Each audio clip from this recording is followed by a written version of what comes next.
This is part 5 of the Chapter 12 lecture notes, and we're looking at a dihybrid cross, which means a dihybrid cross means we're looking at two traits at the same time.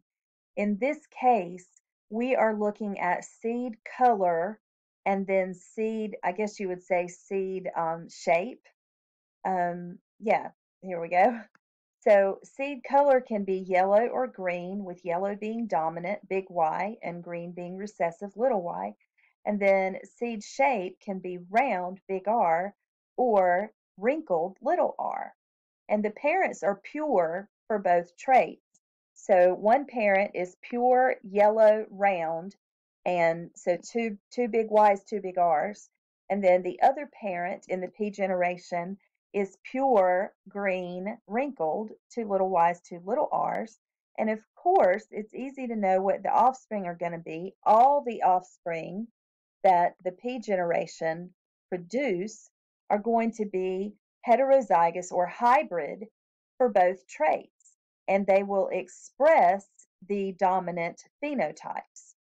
They will be big Y, and big R, little r, because one parent only has big Y to give, the other only has little y to give. One parent only has big R to give, and the other parent only has little r to give. So you don't have to work a Punnett square for that.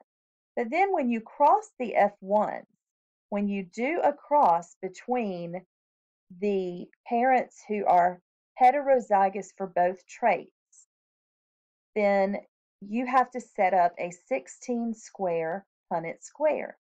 You have to show all the possible combinations that each parent could give. And since both parents have the same genotype, let's just look at all the possible combinations of gametes or of alleles in the gametes. So in other words, each gamete is going to have one of the Y's and one of the R's. So it could be a big Y and a big R, or it could be a big Y and a little r, or a little y and a big R, or a little y and a little r. And you can see that the gametes are represented across the top of the Punnett square, and it would be the same since the parents have the same genotypes. They're going to produce the same combinations of gametes.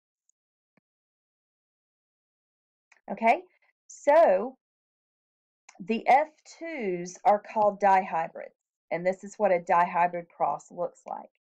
And if you do this dihybrid cross, you're going to be able to see all the individuals, and you can do a phenotype ratio. There's no point in doing a genotype ratio because it takes forever and it's not really useful.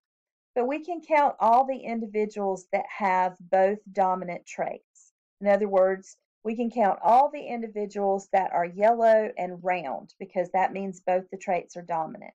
And you can see all of the individuals on here that are yellow and round is, I'm just going to put a diagonal line through to kind of count them off. So they have to have at least one big Y and one big R.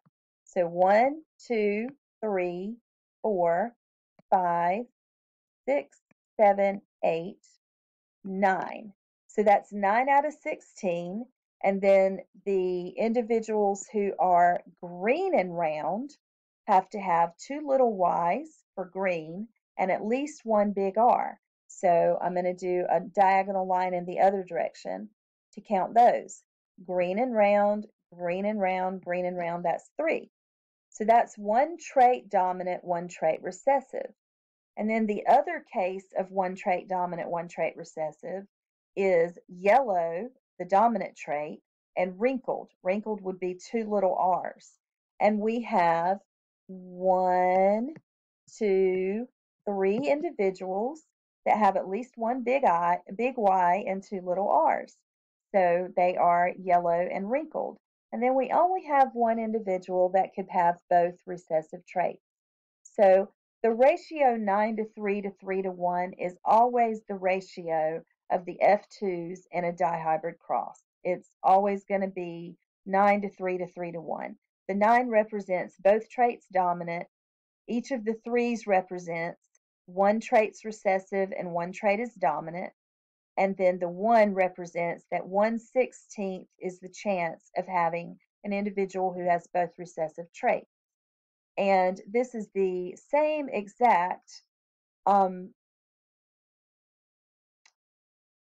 dihybrid cross that we saw. It's just blown up bigger.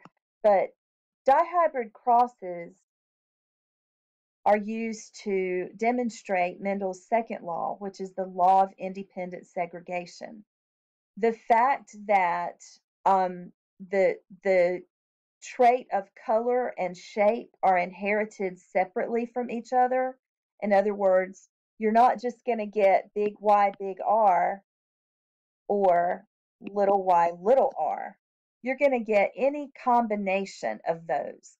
Big Y, little r, or little y, big R.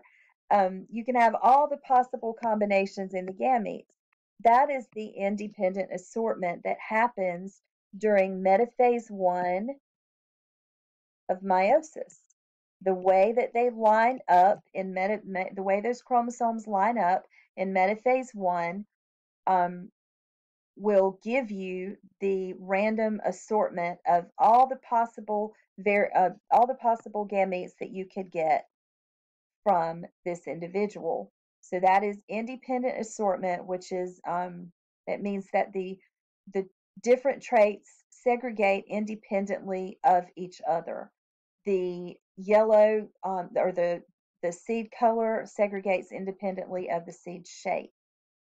Okay, here's another example of a dihybrid cross.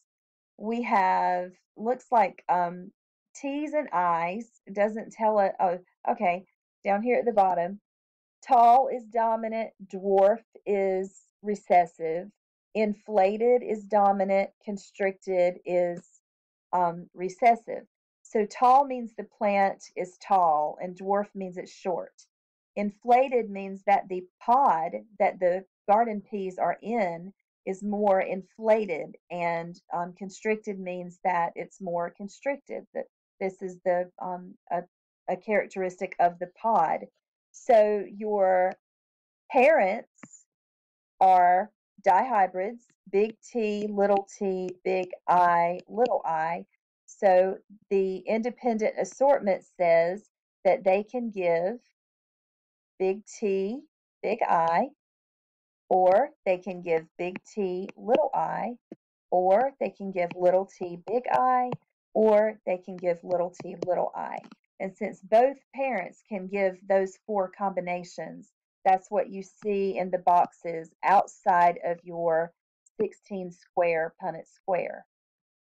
And you're going to get a 9:3 to 3:1 ratio again, because this is a dihybrid cross, and that's what you always get in a dihybrid cross when both parents are hybrid for 2 traits. 9 are going to be tall and inflated. 3 are going to be tall and constricted. 3 are going to be dwarf and inflated. And then 1 will have both traits recessive, which would be dwarf and constricted. Another inheritance pattern that we see, what we've been looking at all the way up until now, the inheritance pattern is called simple dominance. It's simple dominance when you have 2 versions of a trait, and if you're heterozygous, you're going to show the dominant trait. But snapdragons show an inheritance pattern called incomplete dominance. They can either be red or they can be white, or if they're heterozygous and they inherit a red allele and a white allele, they're going to be pink. So that is incomplete dominance. This is showing multiple alleles for a single trait, showing an order of dominance. So your alleles are listed up at the top. These are all the possible alleles or versions of the trait. Big C means brown fur.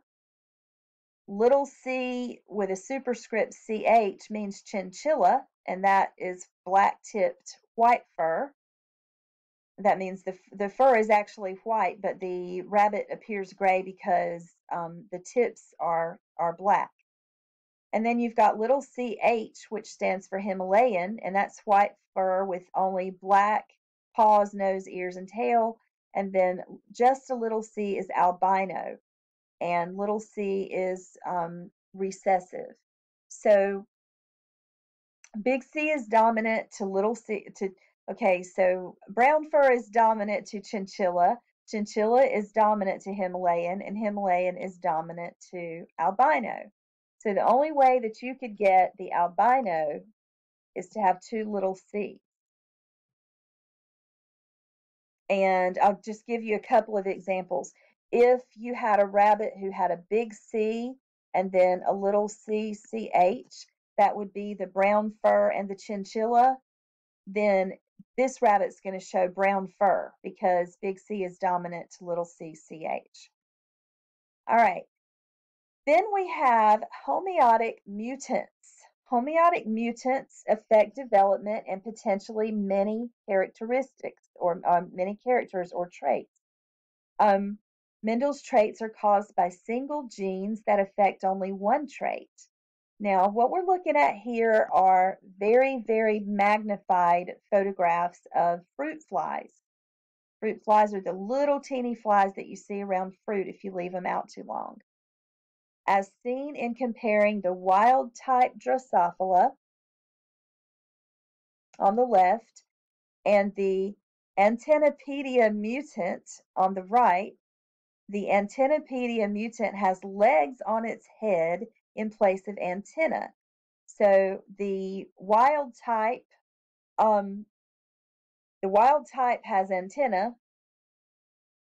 and the mutant has legs.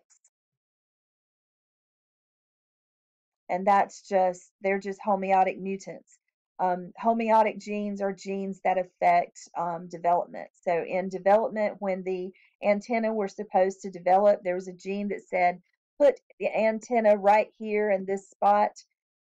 Something went wrong. There was a mutation in that gene, and it put legs there instead of antenna. Now, the trait of multiple alleles gives drug resistance in the malaria parasite, not parasite. Parasite.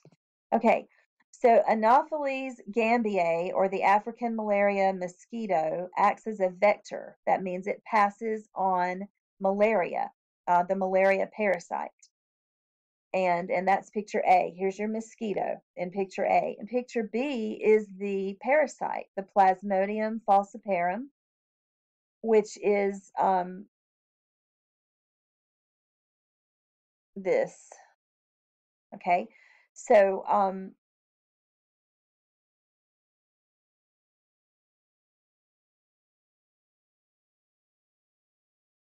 okay, so that's the parasite that causes malaria. Okay, and I'm trying to think. Multiple alleles confer drug resistance. Okay, so malaria,